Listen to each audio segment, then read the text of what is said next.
السلام علیکم۔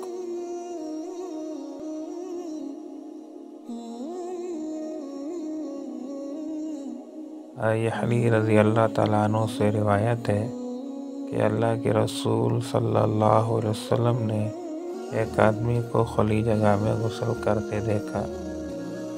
آپ منبر پر تشریف فرما ہوئے، پھر اللہ کی حمد اور ثنا کی اور فرمایا، اللہ عز و جل بہت بردبار، حیادار اور پردے والا ہے، حیا اور پردے کو پسند فرماتا ہے، لہذا جب تم میں سے کوئی غسل کرے تو پردے میں کرے۔